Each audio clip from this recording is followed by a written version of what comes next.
So the DJI Osmo Pocket 4 is finally here and it looks good. But if you already have the Osmo Pocket 3 or even the Xtra Muse, then you don't really need to upgrade right now. And yes, this is me trying to convince myself that I don't need it either. What people really need right now is to actually learn how to use cameras that they already have to their fullest potential. Because in most real life vlogging situations, indoor, outdoor, sunny, solo vlogging, even in low light, the Pocket 3 and the Xtra Muse are still really good. And you can still get beautiful footage when you know what you're doing. So in this video, I'm going to talk about why most of us don't need to rush into getting the Pocket 4, what actually makes these little cameras look so good, and the things that will help improve your footage without having to get the latest releases. Now, to be clear, I'm not saying that the Osmo Pocket 4 is not better. It definitely has some valuable upgrades, but it's like every time a new camera comes out, people start thinking that their current camera is suddenly so outdated and not good enough. And low-key, I am people. It's toxic, I know. And it's just not true. None of it is true. So before you add to cart and check out that new camera, ask yourself, have I really mastered the one I already own? Probably not. And because I'm nice, I'm gonna hold your hand when I say this. A newer camera is not gonna automatically fix bad settings, bad lighting, or a bad workflow.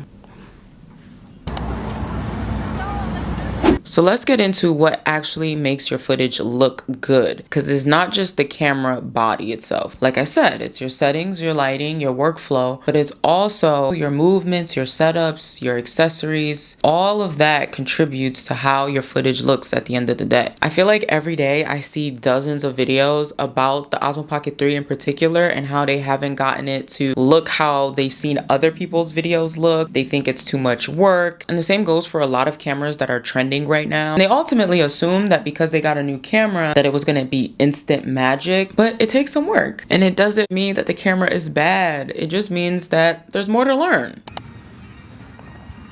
And this is also why I've made a few videos breaking down my settings specifically for the Osmo Pocket 3, but they also work for the Xtra Muse camera if you have that, because nailing your settings is the biggest thing that's going to instantly improve your footage. And I feel like I have to say this in every video, but I am not a professional. Everything that I've learned has either been through trial and error or seeking out the knowledge from fellow creators or from actual professionals. So most of the resources I use are from YouTube, social media, and other learning platforms. And one I'll speak about really quickly is K&F Concept. They make a lot of the camera accessories that I already use and that I've featured in like previous videos. On your website, you can not only shop for their products, but they have an educational section on there that is just a bunch of videos from actual professional photographers and videographers. And they talk about lighting, ND filters, equipment, all of these things. And they break it down really nicely so I don't feel like an idiot. I'll put their link in the description, and I'll also link my settings videos just in case, you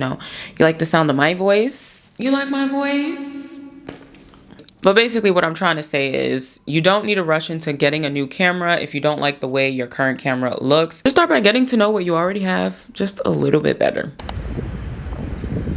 Then once you understand the basics, that's when the accessories come in and they begin to make a bigger difference. For me, I can get a really good vlogging setup with minimal accessories. The equipment I found most useful for my Osmo Pocket 3 and my Xtra Muse are a tripod, attachable lenses and filters, a magnetic mount, and most importantly, a protective case. We have all seen the horror stories of a broken screen, a broken gimbal, and we ain't got no more time for that. Those accessories are going to make your filming workflow a lot more seamless. It'll also make you a lot more comfortable filming. You'll think of cooler angles and all around just bring out a lot more creativity in you, so you'll have more fun making your vlogs as well. So yeah, I think I've said all I needed to say for now, but just to reiterate, I'm not trying to say that the new Osmo Pocket 4 is bad. I'm just trying to say that the Osmo Pocket 3 is still good and the Xtra Muse is still good. And just because you don't have the latest doesn't mean you still can't create amazing work. Use what you have, learn it better, build your workflow, get the accessories, and upgrade later if you truly need it.